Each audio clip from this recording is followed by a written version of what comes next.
If you're storytelling to sell, your story has to have a message, and that message has to be clear. But how do you do that? How do you tell a story so that it's easy to follow and everyone gets it? Well, I'm going to show you the most common type of story structure that storytellers have used for centuries. Now, basic stories go in an arc and come in two types: the happy ending and the sad ending.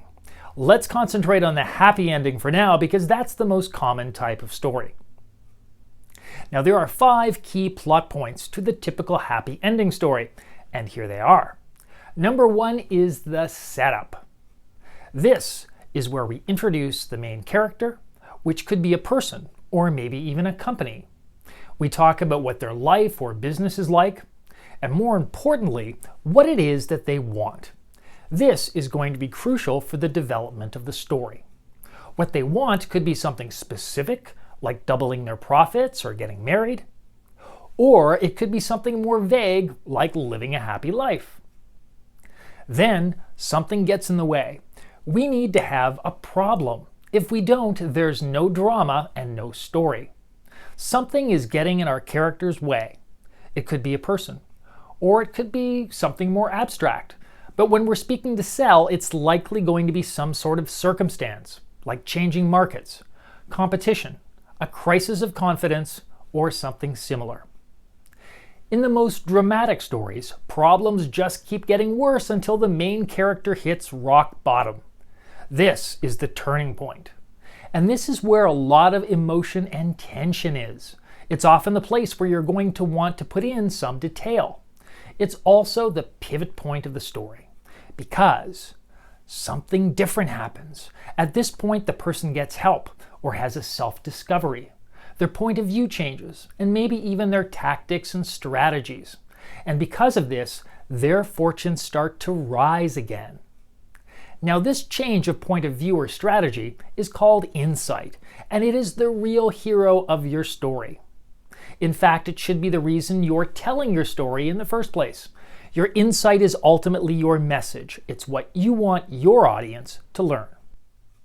Okay, we're close to the end here, so we just need to do one more thing, and that is have a conclusion. This is where we talk about how that insight has helped the characters succeed, what wonderful things they've done, or what wonderful things they can do now that they're headed in the right direction. So those are the 5 plot points. Let me take you through a quick story of my own so you can see how this works. Now, I used this particular story when I was a business coach, and here's why I told it. I wanted to show my audience 2 things. Number 1, that business coaches can help you make more money. And number 2, that small changes in sales habits can make a huge difference to your bottom line. Now, this true life story went like this. I had a client who was a photographer.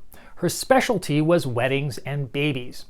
As she started her business, she got a lot of wedding work, but all of her clients were forgetting about her when it came time to do baby photos. And as a result, her business was failing. That's when she decided to come to me for help. I suggested a simple but effective habit that she decided to put into practice. Every time she had a wedding booked, I told her to make a note in her calendar to contact the couple 8 months later just to thank them and ask them what was new. Well, lo and behold, for many couples, after 8 months, what was new was a baby on the way. And at that point, my client merely had to ask them if they'd chosen a baby photographer yet. This small habit was so effective, her profits more than doubled after 2 years, and she began making even more money off baby photography than she had from the weddings. See how it works? Well, if you construct your story with these 5 points in mind, it will be clear, elegant, and understandable. And most of all, it will allow your message to shine through.